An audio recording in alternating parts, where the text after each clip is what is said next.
You walk into a room and something feels off. You can't explain it. Nobody said anything wrong.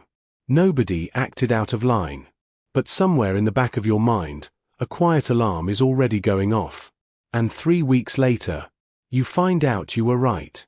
Most people call that luck, or paranoia, or overthinking. But it's neither. There's a specific type of person whose brain is wired to collect what everyone else's mind simply throws away. They catch the pause before someone answers. They notice the smile that disappears half a second too fast. They feel the temperature of a room shift before a single word is spoken. And here's what nobody tells them. That ability, it doesn't make life easier. It makes it lonelier. Today we're going to go deep into the psychology of people who spot what others miss.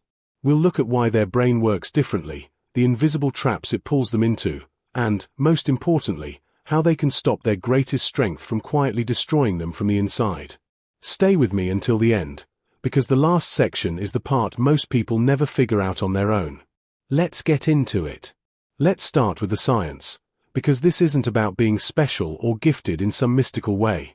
It's about hardware. The human brain processes roughly 11 million bits of information every single second. But consciously, we're only aware of about 40 to 50 of those bits. The rest gets filtered out automatically. For most people, that filter is wide. Aggressive. It throws away anything that doesn't feel immediately important.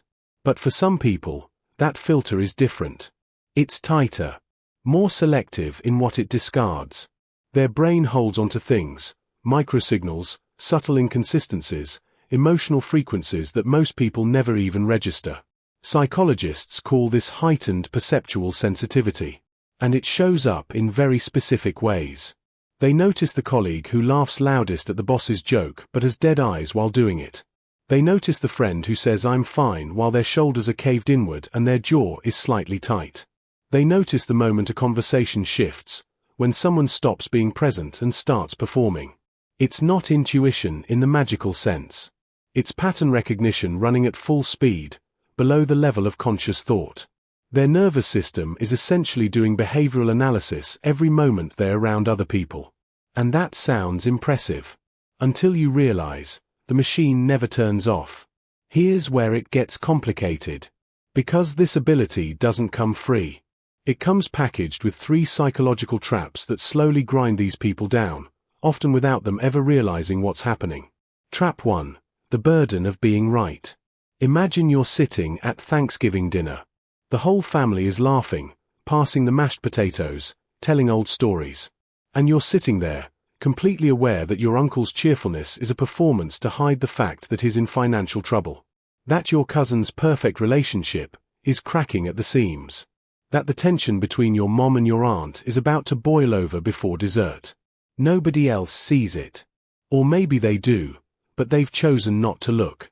But you can't choose. Your brain has already processed all of it. This is the first trap, what we can call the burden of being right. These people carry information nobody asked them to carry. And the worst part isn't knowing. It's the isolation of knowing alone. When they do speak up, when they quietly mention to a friend, "I don't think that person is being honest with you," they aren't thanked. They're told they're being negative, projecting, jealous, overthinking. Because the person delivering uncomfortable truth never looks like a hero in the moment. They look like a problem. So over time, many of them stop speaking at all. They learn to swallow what they see. They smile at the performance. They laugh at the right moments. And inside, a door quietly closes. A therapist might describe this as chronic emotional suppression, the long-term habit of observing deeply but expressing nothing. And the psychological cost of that habit is severe. It doesn't disappear. It accumulates. Trap TWO, when observation becomes a prison. Here's a question that sounds simple but isn't. What happens to a person who is never allowed to be naive? Because that's the reality for people wired this way. They can't afford naivety. They've been burned enough times by trusting what was on the surface. So the brain adapts. It stops trusting the present moment and starts living 3 steps ahead. This is the second trap, hypervigilance disguised as intelligence. At first glance, it looks like wisdom. They're never caught off guard. They can read a room in 60 seconds flat. They see the chess moves before the pieces even touch the board. But look closer. Their partner sends a short text reply at 9 p.m. Most people would assume they're tired after a long day. But this person's brain is already running a threat assessment. Are they pulling away? Did I do something? Is something changing? They catch themselves analyzing the word choice in a simple sounds good message. They replay a 2-second hesitation from a work meeting 3 times in their head before bed. They are, in every sense, mentally exhausted, not from doing too much, but from seeing too much. In behavioral psychology, this pattern is called hypervigilant threat monitoring. The brain has been trained, usually through past experiences of betrayal or emotional unpredictability, to treat safety as something that must be constantly re-earned, never assumed. And the cruelest irony? The very skill that protects them from being blindsided slowly blindsides them in a different way. They become so focused on detecting danger that they can no longer fully inhabit joy. They're at their kid's birthday party, but part of their mind is already cataloguing who in the room looks strained. They're on a first date with someone genuinely wonderful, but they're half listening and half analyzing every micro-expression for red flags. It's not physical tiredness. It's not burnout in the traditional sense. It's the exhaustion of being the person everyone unconsciously leans on, not because they asked to be, but because something in the way they listen, the way they see, draws people in like a current. People with this level of perception have a strange magnetism. Friends find themselves opening up to them without meaning to. Strangers tell them things in coffee shops they've never told their therapist. Colleagues come to them with problems they can't explain to anyone else. Why? Because these people actually see them. Not the version they perform. The real version underneath. And being truly seen, even for a moment, is something most people are starving for. But here's where Trap 3 locks in. They become everyone's emotional container, and no one becomes theirs. Because they're so capable of holding other people's complexity, others assume they don't need the same in return. They project strength onto them. They call them so put together. So level-headed. The Rock. And the person with all that perception sits alone in their apartment at 11 p.m., carrying 10 people's secrets and their own unspoken pain, and there is nobody on earth who sees them the way they see everyone else. This creates a specific type of grief that's very hard to name. It's not loneliness in the simple sense. It's the loneliness of being surrounded by people who need you, while being completely invisible as a person yourself. So what do you actually do with a mind built like this? The answer isn't to dull it down. You can't unlearn pattern recognition any more than a musician can unhear a song played out of tune. That's not how the brain works. The goal isn't to see less. The goal is to build a different relationship with what you see. Principle 1. Observation is not obligation. Just because you see something doesn't mean you're responsible for it. This sounds obvious. It isn't. People wired this way often carry an unconscious belief that seeing something makes them the designated owner of that truth. That spotting a problem means they're the one who has to solve it. That noticing someone's pain means they're the one who has to carry it. That belief is the source of enormous unnecessary suffering. Seeing someone's insecurity clearly doesn't make you their therapist.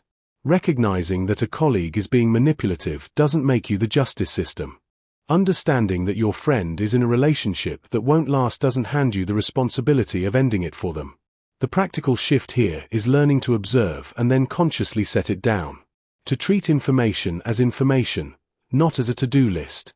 In cognitive behavioral frameworks, this is sometimes called cognitive diffusion, creating distance between what you notice and how you respond to it. You saw the thing. You don't have to act on the thing. Those are two completely separate choices. Principle TWO. Stop penalizing people for being human. One of the quieter sources of pain for deeply perceptive people is the standard they unconsciously hold others to. They can see through performance so clearly that they develop a low tolerance for it. Fakeness frustrates them. Social games exhaust them. Small talk feels like standing in a shallow pool when they know the ocean exists.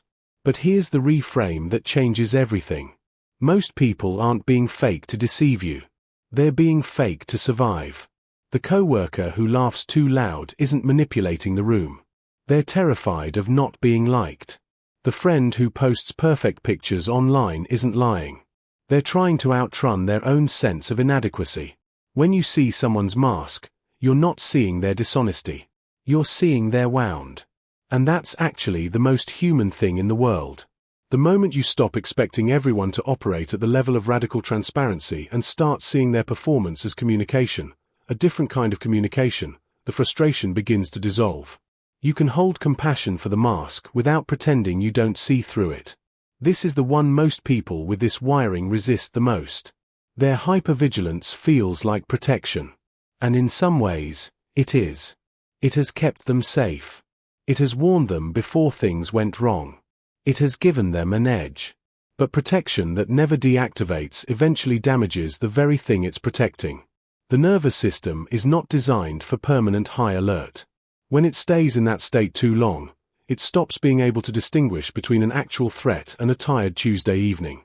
Learning to give the mind structured permission to rest, to deliberately choose to not analyze, is a skill. It has to be practiced deliberately, the same way physical therapy works a specific muscle. Start small. Give yourself 1 hour a day where you observe without processing. You're allowed to notice. You're not allowed to interpret. Watch the world like a camera, not like a detective. The goal is not to become naive. The goal is to remind your nervous system that it is safe to be a person, not just a sensor. When these 3 principles start to take root, something shifts. The perception doesn't shrink. It deepens. These people stop being the ones in the corner of every room, quietly overwhelmed by what they see. They become something rarer. They become people who see clearly, hold their observations lightly, and move through the world with a kind of steady, grounded calm that others find almost impossible to explain. They become, in the truest sense, wise. Not because they see more than others, they always have, but because they've finally learned what to do with it. If something in this video felt uncomfortably familiar, if you recognized yourself in any of those traps, I want you to know this. The fact that you see the world the way you do is not a flaw that needs to be corrected. It is a capacity that needs to be understood. Most people will spend their entire lives operating on the surface of things. You don't have that option. Your brain won't allow it. So the question was never whether you'd see clearly. The question is whether you'll learn to carry that clarity without letting it crush you. Out of the 3 traps we covered today, the burden of being right, the prison of hypervigilance, and becoming everyone's container but your own, which one hits closest to home for you? Drop it in the comments. I read every single one. If this video landed for you, share it with someone in your life who you think carries this too. Sometimes the most powerful thing you can do for someone is show them they're not alone in how their mind works. Like the video if it brought you something real today. And subscribe if you want to keep going deeper into the psychology of how we actually think, feel, and operate beneath the surface. Thank you for watching. I'll see you in the next one.